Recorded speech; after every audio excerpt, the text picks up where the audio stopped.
Hey, what's going on, YouTube? YouTube is your boy, Bryce the Captain from Brooklyn, logging in with another fire video, man. Shout out to my team, man. Subscribe to the channel. New father gang. But look, I'm here to talk about this Mister Cee and Maino shit, because I even gonna hold you, Brooklyn. This shit kind of crazy, word. Like, so, Mister Cee had an interview with Maino. Mister Cee is Biggie DJ from back in the day and all that. You feel me? And it's like they had a nice hour and a half long interview on Maino podcast. Go check it out, whatever the case is, when you get a chance and all that. But yo, so we coming in here, it's Biggie month. Rest in peace to the Notorious, the great. I'm saying one of the GOATs in the game.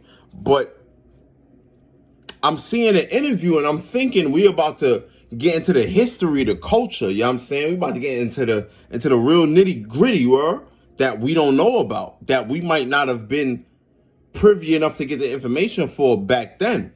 So Mister Cee on the show, and I'm watching Maino, always a regular interview for maybe like the first hour and a half or whatever the case is, regular interview. And then Maino hit him with a smooth transition out of nowhere, so asking him about the salacious situations he was getting into with these T people, you know what I'm saying? And the things Mister Cee was saying about it, it made me have a different perspective, you feel me? It's like, now I am under no circumstance against the LGBT community, or I am under no circumstance against anybody that wants to live their truths however they choose to display that message. You understand? The only thing I have against it is when you try to push your agenda on the other people, right? Be who you are in the comfort of your own space. But when you start to try to put your truth, which might be a difference in society, onto other people, that's when you start creating emotions and you start creating scenarios in which people gotta pick a side. You don't have to pick a side to have an opinion. I can respect your opinion and you respect mine, and we leave with an understanding about both of our standpoints. And we can have a healthy debate and dialogue about these type of situations. That's what I believe in. You understand? I'm not against anybody who want to live the life they live, do what they choose to do, or maneuver how they choose to maneuver. But it just made me start thinking about, yo, why are people so difficult, and it's so scary for people to be the true them and be who they are as people, right? If Mister Cee wanted to live his truth, and this is 10 years ago, before it was publicized, before this was universally accepted within different circles in our community, you know what I'm saying? I used to resent gay people. I used to resent those types of people because I didn't understand why they chose to go the route that they chose to go.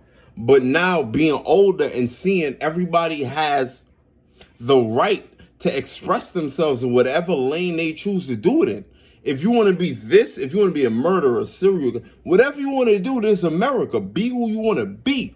My only issue is when these people take these situations public and they cause the local population to have some type of response. It's like you're almost forcing me to pick a side. I remember when I was younger, back in the 2000s, people didn't do this. People didn't have these issues in person where they did this to each other. People didn't do that. If you were whatever you are, your privacy was respected. But now people are making their privacy public. And when you bring your privacy to a public forefront, it causes us to have reactions and responses. And I'm a father of a 3-year-old daughter. So seeing two males, two people that are supposed to be masculine, in a situation where one is the feminine and one is the masculine because they choose to indulge in a lifestyle they do, I can't judge it. I don't have an opinion on it. Be you, and whatever choose to make you happy, run with that. But I believe you guys got to be a little bit more aware and got to be more cognizant of the surrounding areas that you're in and the type of message that you send off to confuse children. I can't judge Mister Cee. I respect Mister Cee more than anything because he had no problem giving his unadulterated, unedited, raw, 100% no cut truth. But it also opened up another question to me. Why are we so scared to live in our truths? Why are we so scared to be who we are and propel that on a pedestal? When you go to a job interview, do you not put on a facade? Do you not tuck the person that you really are? That person that you might be on a Friday night at 9 p.m. with your friends? Do you not hold that in your pocket and you present the person that you want these people to see you as in order to get the job that you need? I just feel in this era, in 2020, we need more honesty. We need to really be allowed to be ourselves. And you being allowed to be yourself comes with personal acceptance.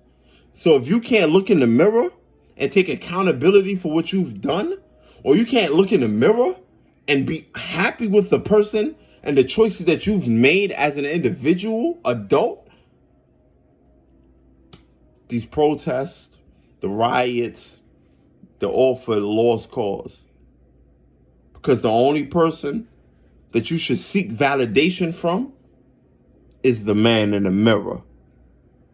Subscribe to the channel. Like the page. Share it with your friends. Comment. I'm here. Brazzy the Captain. It's Brazzy from Brooklyn.